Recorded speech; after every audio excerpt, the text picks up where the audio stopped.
TrainHomePro.com. You can see it's not my normal backdrop. Paul and I came into Toronto yesterday to catch World Cup of Hockey game, and we went to see a concert last night at Massey Hall, which I've never been in the building before. It's just a beautiful building. And then I have a conference that I'm going to tomorrow with Robin Sharma, Gary Vaynerchuk, JJ Virgin, Seth Godin, some really cool speakers. So I'm pretty pumped for that too. So I just decided to stay today, and I'm just working in the city, and then I'll take the train home tomorrow after the thing. So a little change of scenery, which is always good. I'm just about to head over to a coffee shop called Deneen Coffee that I've never tried before, so I'm kind of pumped to head in there and do a few hours of work. But I wanted to share this with you. So it's a little book report thing, and the book is called Grit, and it is by Angela Duckworth, and it is it's a must read, probably for anyone. I would say probably 16 and up is good.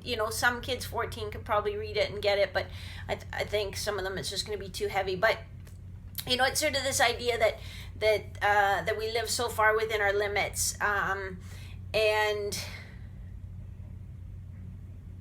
we don't quite get to our maximum. So I'm just going to go over a few of the highlighted notes I had for you, but pass it on really as a suggestion. I just sent a copy to a bunch of NHL goalie coaches that I know or that I'm acquainted with, because I thought it'd be so powerful to also read as a coach, so you can share the messages with your athletes. But I think as an athlete, you should definitely read it.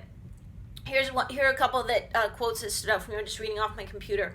Superlative performance is really a confluence of dozens of small skills or activities, each one learned or stumbled upon, which have been carefully drilled into habit and then are fitted together in a synthesized whole. There's nothing extraordinary or superhuman in any one of those actions, only the fact that they are done consistently and correctly and altogether produce excellence. So this hits on a few points. It's dozens of small skills or activities, either learned or stumbled upon, that are practiced. So this is where coaching comes in, because you could stumble on the exact wrong thing to do and practice that with diligence, and it leads you down this other path. So get coaching, listen to your coaches, do what your coach says. Don't just look for the big grandiose moves and the windmill saves and the splits, and work on those small habits. It's like watching Carey Price, like kind of a boring goalie a little bit, like beautiful to watch, but because he's got those little skills all put in place. And then the other part that stood out with me was they're done consistently and correctly. So again, if you watched Carey Price or Pekka Rinne or anybody get on the ice, they still in practice probably practice their small little movement drills and executing them with perfection. They don't just say, oh well, I know how to do that, now I want to go to the next thing. Even yesterday in the game, it was Team Europe versus Czech Republic, and I think it was Peter Mrazek was in net. Peter Mrazek was in net for Europe for sure, but I'm trying to think which end of the ice it was at. I'm pretty sure it was a shot on Peter Mrazek, and he had just made like an amazing glove save. Like he was sort of going down in the splits onto his belly and stuck his glove up, made a save. Everybody went crazy. Next trip down the ice, winger comes in, snipes a shot that's just clearly going to his glove side. So he gets his glove up there and does one of these, puts a little sauce on it, and actually it bounced off the glove and into the net. He was one of those ones, he didn't know it, like he thought he had it with sauce, and then he sees the guy loop around the net like woo, with his arms up, and it's like crap. So it's doing the little things perfectly.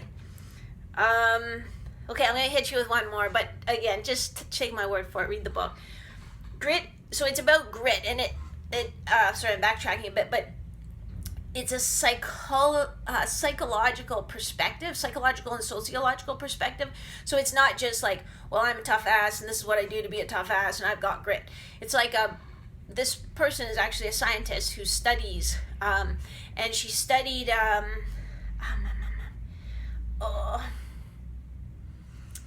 it's It's escaping me. West Point. People who get into are admitted to West Point Military Academy, just to get in is like, just to get an interview is crazy. There's the physical testing, the application process. I think she said in here that you actually have to have a written reference letter from somebody who's like in the House of Representatives or like some high level of government supporting your application. Like, it's crazy. But within the first year, so it, and there's everything. Like, just to even get accepted is incredible. You have to prove that you're worthy. But then in the first year, there's a big percentage of recruits that actually drop out. So it's like, hey, like, and it's not always the ones that were lowest. So they basically like score everybody, top to bottom, and then they take whatever, I don't remember how many top 100 get admitted. And it's not the people at the bottom of the list that are quitting. It's some of the people at the top of the list on their scale. So that kind of led her down this path to say, well, what makes a difference? And the big difference maker she discovered was grit. So here's another quote. Grit isn't just working incredibly hard. That's only part of it. So she's talking to somebody here. And the student says, well, why? Well, for one thing, there are no shortcuts to excellence. Developing real expertise, figuring out really hard problems, it all takes time, longer than most people imagine. And then, you've got to apply those skills and produce goods or services that are valuable to people. Rome wasn't built in a day. So she's talking about it from a business perspective, but it's the same in athlete development perspective. It's like, like we'll still get emails like, well, I want to be the best goalie I can be in 6 months or in next year.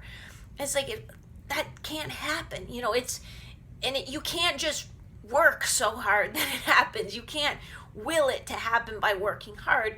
You have to make that investment, for years and years and years.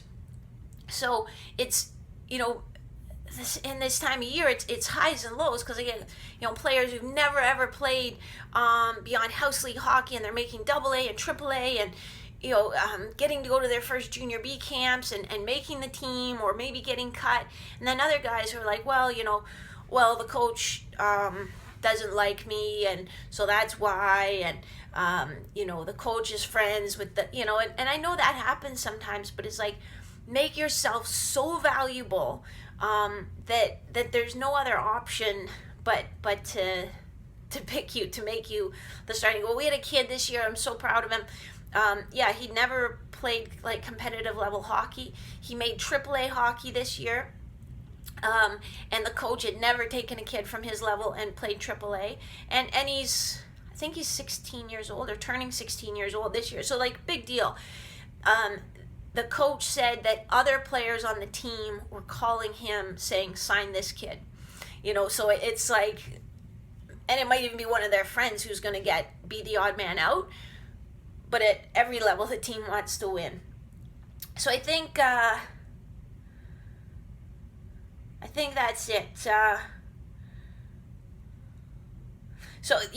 here's the last thing I'll give you. Know the science. Each of the basic requirements of deliberate practice. So deliberate practice, not going out hot dogging, and not just being excited. Oh, I got to go on the ice with so and so. It's like, okay, well, that's awesome, but were you making the most of that opportunity? So basic requirements of deliberate practice. A clearly defined stretch goal. What are you trying to achieve? Okay, so even with my, even with this group, it's like, I want to get 10 of you to the NHL. I want 3 of you to win the Stanley Cup. I want goalies in the men's leagues. I want other teams to be trying to poach you, to steal you, to be the best in your league. So have your clearly defined stretch goal.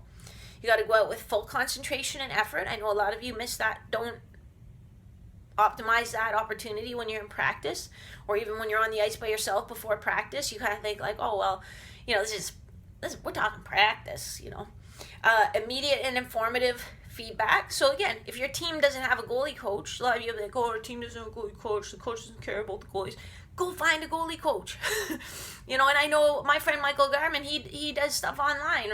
I'm pretty sure my friend Steve McKeegan does stuff online, where you can send them video and they'll give you feedback. So you can find good coaches.